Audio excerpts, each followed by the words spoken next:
Hey guys, what's up? Infinite here. Doing another tutorial up for you guys. It's been a while since I've done one.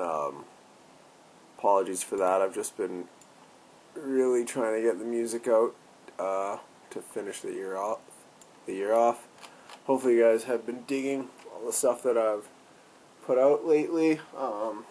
Really appreciate you guys still digging that. So yeah, we'll finish off 2013. I'll try to get a couple of these done for you guys tonight. This first one this one's another just like straight sound design tutorial.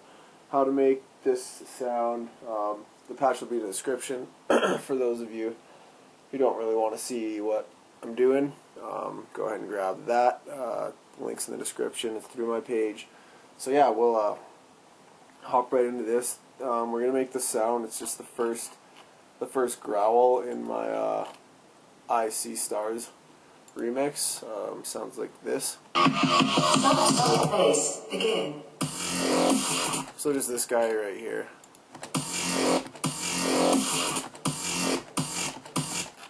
Wow, cool. Really cool. Okay, so yeah, we'll just get this open here. This is the patch. Get that up a bit. So yeah, we'll start from scratch here, and I'll show you guys what I'm doing. So just get a new patch right here. Okay, perfect. So we'll set up our oscillators first. First thing, we'll throw a digigrain 2 on oscillator 1 and pitch it down 2 octaves. So it's minus 24 there. And we'll set it to a bend minus type. You can turn all your 3 oscillators on. We're going to use them all. For oscillator 2, throw a deep throat on there. You can leave it at spectrum. And for oscillator 3, we're going to grab modern talking because it's sick, and also pitch that one down 2 octaves. You want to pitch oscillator 2 down 2 octaves as well. Forgot about that. And then the wavetable position for your oscillator 1 can stay at full. Bring the intensity down just so it's like kind of this little arrow guy pointing kind of at the N in intensity sort of thing. Leave the amp, it's good there. Oscillator 2, wavetable position and intensity are both all G. Just turn the amp down so it's like 3 o'clock type thing. And then for oscillator 3, bring your wavetable position so it's like pointing at the O in position, and intensity all the way to the left, and the amp to about yes, okay, very good. So you're just kind of getting that. It's kind of a, I don't know, sounds cool, I guess. We're going to just use one filter for this. It's going to be a band reject, because band reject is really cool. Cutoff is good pretty much where it is. Maybe move it down a little bit to the left. Bandwidth, turn it so it's just kind of pointing to the N in bandwidth, and then the resonance, have that guy like pointing at the S in resonance. So, right, okay, cool. So now we're going to modulate it, and we're going to get the movement you're going. So grab one of your LFOs and change it to a performer type. And for the curve, I just grabbed this guy right here and just dragged him into the first box there. And then for the second one, oh shit, just kind of I don't know, this guy. I don't know what he's called. And then I just pulled all these down, but it doesn't really matter because I only use it for the first 2 beats. So yeah, I'll drag this performer over to excuse me, the wavetable position on oscillator 1. Drag it all the way to the left. Drag it to the wavetable position for oscillator 2. Drag it all the way to the left. And once again for oscillator 3, drag it all the way to the left. But you're also going to want to throw it on the intensity and drag it to there-ish, I guess. So we're starting to get a little bit of the movement going on that you heard in my tune and in the patch we played before. So You're going to want to modulate all three parameters of the band reject filter, so drag it into there, just with the performer.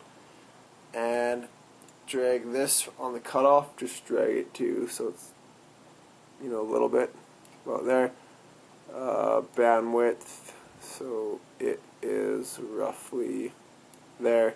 And your resonance, drag it up a little bit, just kind of there.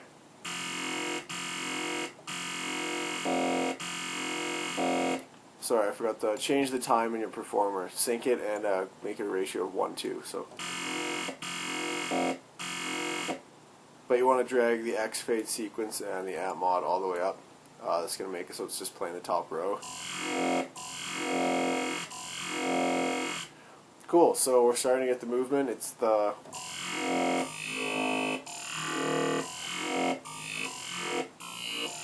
right, sorry.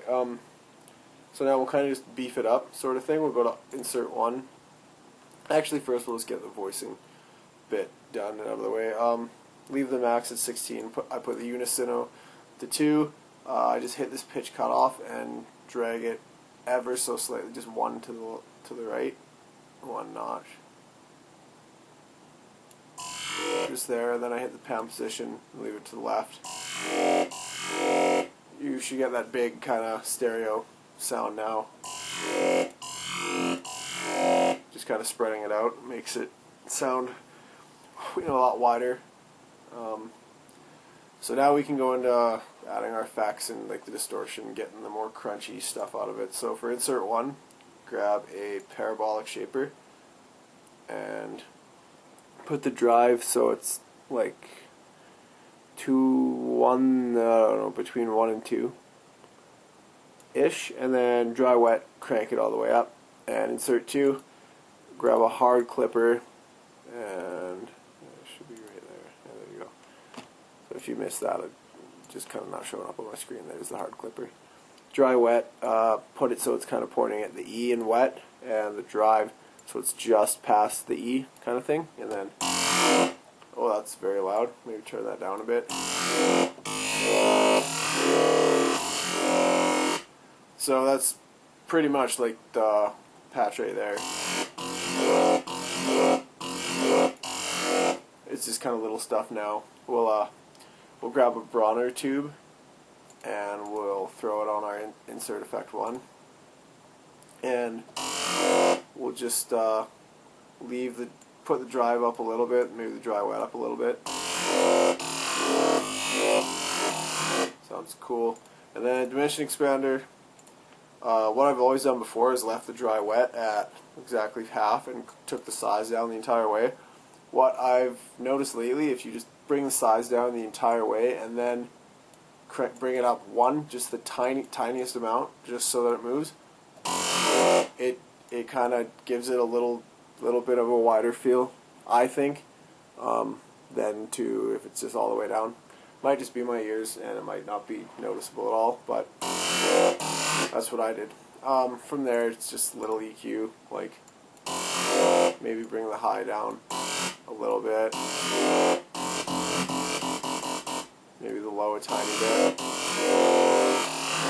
and then in the tune, all I did. This sounds cool if you add some reverb to it, so I'll just link it to a channel here, and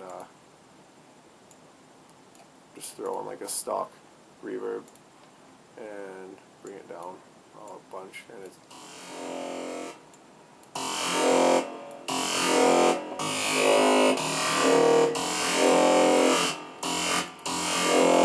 so yeah, it's pretty much exactly how I had it in the IC Stars remix. Yeah, it's a pretty cool sound. Do what you like with it. You can probably make a lot of stuff out of it. You make some machine gun type stuff, maybe.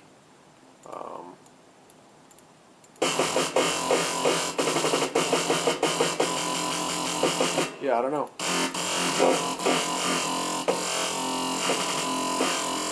Yeah, so that's it for that tutorial.